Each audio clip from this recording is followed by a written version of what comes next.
From crying about the sentence 103, 29, 33. to showing zero remorse in court about killing someone, these are 5 cases where road ragers are sentenced to life. Beg forgiveness. I pray. Let me praise your name for Aiden's life every day of what's left of mine.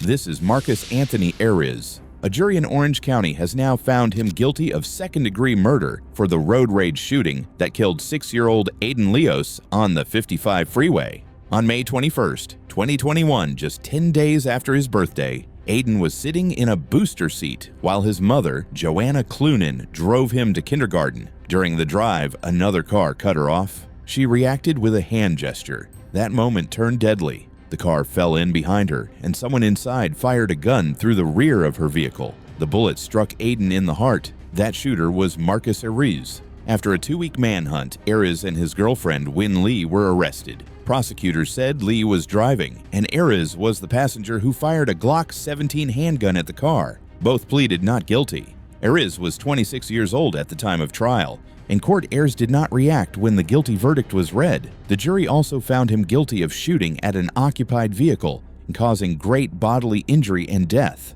Miss Clunan, I am truly sorry for taking your beautiful son away from you. There are no words. I'm so sorry for ever hurting him and for the pain that he went through because of me.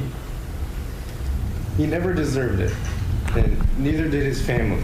During the trial, the main question was intent. Ariz's lawyers admitted he fired the gun but argued it was a reckless split-second decision, not murder. Prosecutors disagreed, saying firing a gun at a moving car over a gesture showed a complete disregard for human life. You had the power, and the power was that handgun. And whether it was to impress your girlfriend, to release your anger, you fired. And that little boy.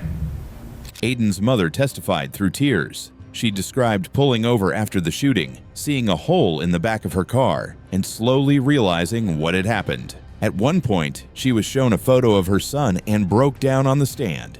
The court will impose 25 years to life, consecutive to the 15 to life for count 1, for a total of 40 years to life.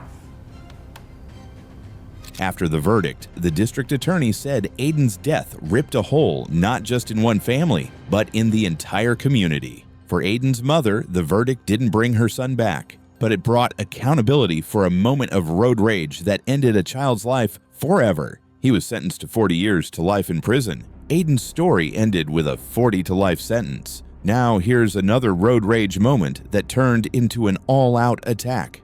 Then answer yes. This is Jeremy Webster.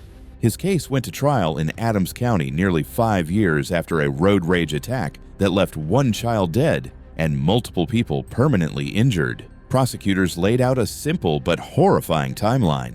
After a minor traffic encounter, Webster followed a mother and her children into a parking lot, opened fire, killed 13-year-old Vaughn Jr., and critically wounded Megan Bigelow and her 7-year-old son, Asa. He then shot at another man who witnessed the attack before fleeing. It began at a very young age and it progressed as it does. And eventually, he reaches his 20s and he has schizoaffective bipolar disorder. Mr. Webster is using insanity as an excuse for the cold-blooded murder of a 13-year-old child, for his attempt to kill everyone else that was on scene. He knew exactly what he was doing, and he should be held accountable. He is guilty of all the counts charged. At trial, Webster pleaded not guilty by reason of insanity, but a court-appointed forensic psychologist testified that he was legally sane at the time of the shootings. The jury heard from survivors, medical experts, officers, and witnesses who described how deliberate and targeted the attack was. The maximum sentence for every count. He was sentenced to life in prison without the possibility of parole for first-degree murder, as well as 48 years each for 6 counts of attempted murder and 32 years each for 4 counts of assault. He was also convicted of attempted assault. Now, the mother of this family, Megan Bigelow, addressed the court in a victim impact statement. After a 3-week trial, the jury convicted Webster of first-degree murder, multiple counts of attempted murder, extreme indifference, and violent crime enhancements. Judge Priscilla Lowu immediately sentenced him to life in prison without the possibility of parole, ending a case prosecutors described as an attempted execution of an entire family over a moment of road rage. Next up, the road rage violence jumps to Brooklyn, where the suspect targeted an FDNY firefighter. The judge sending a strong message. This is Joseph Desmond. He was a convicted felon and reputed gang member who killed FDNY firefighter Faisal Koto in a road rage attack in Brooklyn. On December 9, 2018, a minor traffic incident on the Belt Parkway turned deadly in seconds. Prosecutors said Desmond got out of his car, beat Koto so badly that he fractured his skull, then calmly walked back to his vehicle and drove away. Koto later died at the hospital. A jury found Desmond guilty in January. When he returned to Brooklyn Supreme Court for sentencing, the courtroom was packed with firefighters. Desmond showed no remorse. When given the chance to speak, he claimed he was framed and said the evidence was tampered with, even objecting to the entire trial. Why? With a huge show of support. Faisal Koto was a great and selfless man, loved by all that knew him, an asset to his family, his friends, and fellow firefighters, and an asset to New York City. His loss is a loss to all of us. The firefighters in the courtroom applauded as the sentence was read. Not only have you deprived the victim, their family, of a son, a brother, and uncle, but you deprive the people of this city of a person who is dedicated to responding to their need for help and assistance in times of crisis. I can deter you from harming other people by keeping you in prison for the remainder of your life. And that's precisely what I'm going to do. Judge Vincent Del Giudice shut that down, saying he had overseen the case and had no doubt Desmond was guilty. He sentenced Desmond to the maximum, 25 years to life in prison. Faisal Koto was a 3-year FDNY veteran. His brother told the court that Desmond had taken not just a life, but a firefighter who should still be out there helping people. Desmond left court with 25 to life. Now meet Martin Zale, a 69-year-old who claimed self-defense at a stoplight until one answer changed everything. 69-year-old Martin Zale avoided eye contact with the people who loved 42-year-old Derek Fleming. This is Martin Zale, a 69-year-old man convicted of second-degree murder after a deadly road rage encounter in Michigan. Zale was supposed to be sentenced for the killing of 43-year-old Derek Fleming, but the hearing was postponed after he hired a new attorney at the last minute. The judge rescheduled sentencing for June 12th. If given the maximum penalty, Zale could spend the rest of his life in prison. The shooting happened last September at a stoplight on Grand River Avenue near Chilson Road in Genoa Township. According to witnesses, both men were stopped in traffic when Fleming got out of his car and walked up to Zale's pickup truck to complain about aggressive driving. Decision to end the life of my unarmed husband, my soulmate and best friend of almost 20 years. I will never see my son again, see his beautiful blue eyes, hear him laugh, see his smile, hug him, watch him play with his kids. You will never know the pain that my family endured that day as my grandchildren were told they would never see their father again.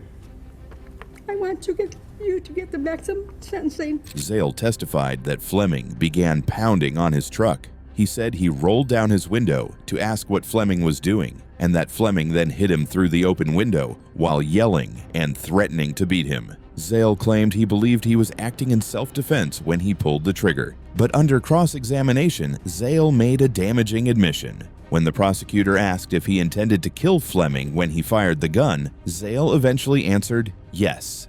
Prosecutors argued that Zale was not trapped or defenseless. They pointed out he was sitting inside a heavy Dodge Ram pickup truck and could have driven away or simply kept his window closed. The jury agreed. You pose the worst kind of danger to our community.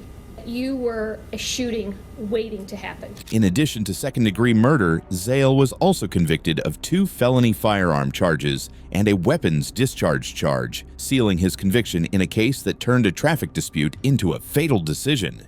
And if you think road rage ends at the intersection, wait for this one, where a freeway chase ends with a motorcyclist never making it home. 103, 29, 33. This is Darla Renee Jackson.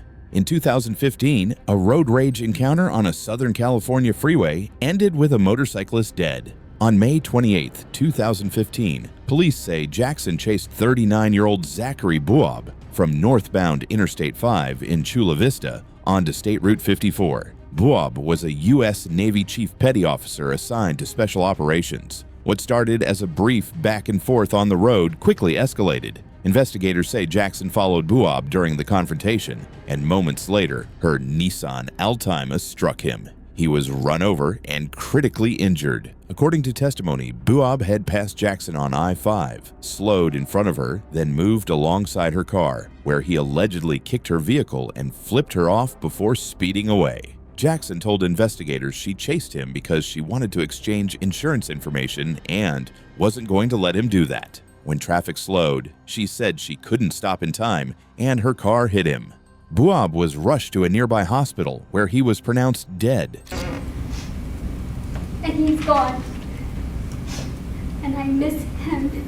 Moments later, defendant Darla Jackson offered a tearful apology. Not a day goes by that I don't relive and regret what happened. I know there isn't anything I can do or say that can take the pain away, but I know that the Lord can. I pray that God will heal the pain. In court, a judge said Jackson was clearly targeting Buob during the incident. Her defense attorney argued there was no intent to kill and that the entire encounter lasted only a minute or two. I would still arrive at the 6-year term, and that is what I'm going to do. I'm going to commit you to the Department of Corrections, Ms. Jackson, for the middle term of 6 years for the reasons I've stated. Jackson later pleaded guilty to voluntary manslaughter after the charge was reduced. At sentencing, she apologized, saying she relived the incident every day and regretted what happened. She was sentenced to 6 years in prison for Buob's death.